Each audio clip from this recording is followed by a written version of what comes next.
What's going on YouTube? I'm Wayne and this is Wayne's Fish World. Thanks for tuning in to another video this week, guys. This time I want to talk about the top 5 fish that are most suitable for beginner aquarists. Now, a beginner aquarist is going to include anyone from a child, an adolescent, to a novice, or anyone that's new in general. There's a lot of different fish species out there today, and as there's a lot of different fish species, there are different species with tolerance levels. Now, that tolerance level in the aquarium, we call that hardiness. A hardy fish in the aquarium is going to be more likely to take abuse or improper conditions or improper water parameters in the home aquarium. There are certain fish that are really pretty and you want to have in your aquarium, but unfortunately they're not hardy fish. They're not great for a beginner. It's not that we don't want you guys having these fish in your aquarium. It's just you, with all due respect, you are more likely to fail than succeed because this fish is finicky and its care levels are a lot higher. But there's a lot of fish out there that are great for beginners. There's fish out there that are very forgiving, and they're going to allow you to get your feet wet with this pet keeping or hobby. And these fish are going to get your training wheels off of you. They're going to build the fundamental building blocks, and you can use these fish, build your skills, build your knowledge base, and then feel when you're comfortable, you can go into the more moderate caring for fish, and then you can go into the more delicate fish. So without further ado, guys, let's dive into the top 5 fish that are best suited for beginners. Alright guys, let's move into the top 5 fish that are most suitable for beginners. Before we start, I want to state something. There's a difference between beginner fish and hardy fish.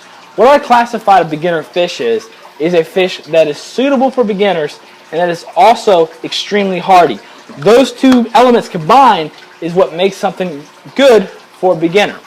Now, this video is not on hardy fish. There's a lot of fish that I did not include that are more hardy than the fish on this list. The reason I didn't include them on this list is because they don't meet the standards for a beginner. Either that be the size they grow to be, the aggression levels, the birth rates, breeding habits, whatever it might be. That's why they weren't on this list, because they're not suitable for beginners. So let's begin.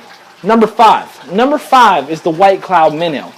White cloud minnows stay small. They're beautiful little fish. They love cold water. They can stand some warm temperatures, but you don't want to go too warm on them. They're cold water fish. These fish they're minnows. They stay small. So a school in a 10-gallon, there's nothing wrong with that. And 90% of the beginners have a 10-gallon aquarium from Walmart, PetSmart, or Petco. So, perfect fish for the ideal aquarium.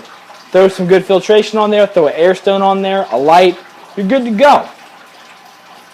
Number 4, highly related to the white cloud minnows are the zebradanios. There's different types of zebradanios. There's a smaller version, there's a bigger version, and then there's the godforsaken glowfish version. We're not going to get into that. But zebradanios are a great fish, and they're going to branch your knowledge off into different directions. Zebradanios stay on the upper levels of the aquarium. So that's really going to teach people about the different zones in your aquarium. You've got top level fish, mid-ground, and bottom dwellers. That way you can branch off your knowledge into things you didn't know about before. These fish are highly energetic, they're beautiful fish, they're passionate, and they've got a ton of energy, they got great personality. It's something that can really captivate young minds and new minds to this aquarium hobby or pet keeping. Doesn't take much to please them, guys. Beautiful fish, feed them, give them what they need, not much more to it. Number 3. Number 3 is a fish that is going to be kind of disputed, but I'm going to explain that. Number 3 is the tiger barb. Now, a lot of people are going to say, Wayne, why is the tiger barb on this list? Well, this fish nips at other fish, such as betas, angelfish, anything with long finish, such as guppies. These fish are going to go after those fins and nip. Is it because they're aggressive? No, they're not aggressive. Tetras, along with tiger barbs and other barbs, they nip. It's just what barbs and tetras do. It's in their nature. So a lot of people comment me saying, Wayne, my tetras are constantly nipping. My tiger barbs are constantly nipping and chasing other fish. Well, if your fish are more delicate, more sensitive, you shouldn't house them with these fish. But they're semi-aggressive fish, then they can totally stand to be with tiger barbs or tetras. Because no matter how you look at it, when a tiger barb nips, they're just being tiger barbs. When a tetra nips, They're just being Tetras. It's what they do. You can't stop it. I get so many comments and messages saying, Wayne, how do I stop it? You simply can't. It's in their nature. It's what they do. Tiger barbs, it's hard to kill them. They're rewarding. They're beautiful full of fish. If you go to school about 25 in a 55-gallon tank in a plant aquarium, you got a gateway to success. Number two is a fish similar to the tiger barb. That's kind of why I was hinting on Tetras. It's the black skirt tetra. There's a lot of Tetras out there that shouldn't be on this list, such as neons, rummy nose, cardinals.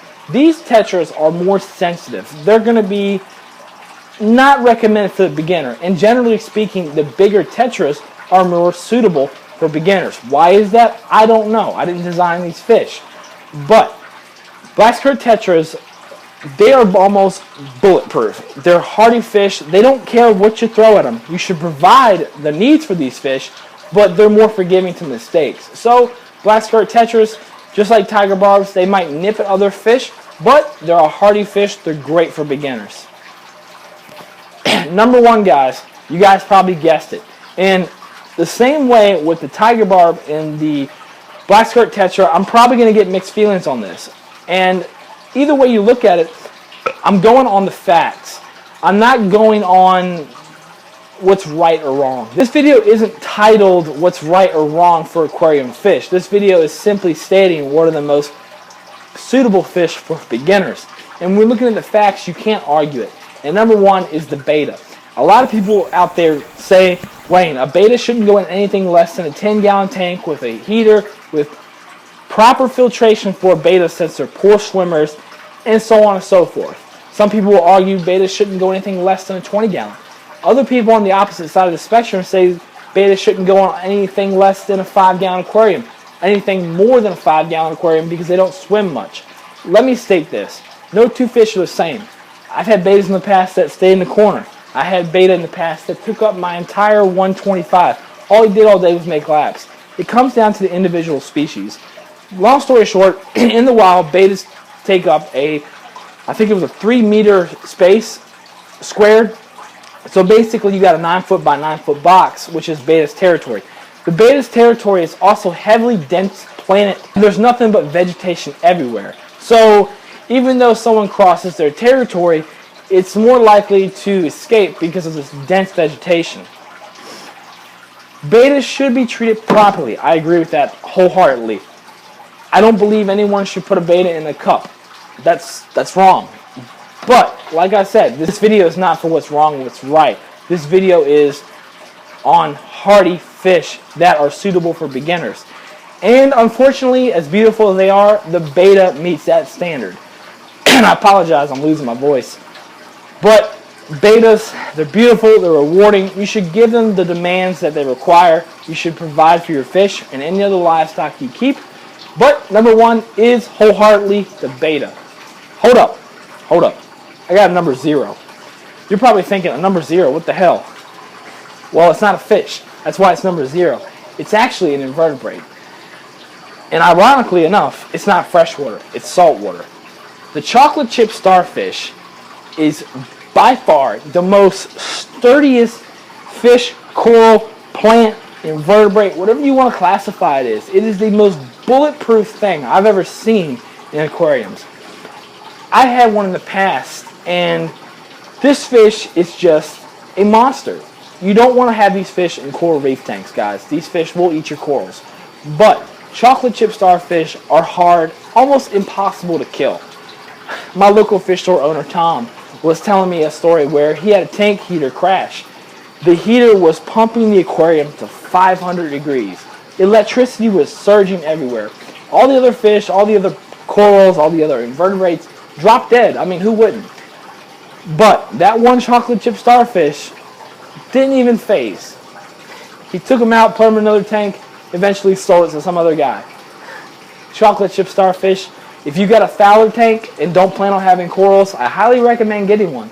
They're great scavengers. That's a great cleanup crew. I mean, honestly, chocolate chip starfish are cleanup crew in one, in my opinion. Well, anyways, guys, I'm Wayne with Wayne's Fish World. Hope you liked the little sneak peek of the racking system. I will have a video coming up on it. If you like this video, and I apologize for me losing my voice, but if you like this video, hit hit me up with a like, hit me a share button, subscribe to the channel if you want to see more, guys. I'll see you next week with a new video. I've been Wayne with Wayne's Fish World. Later.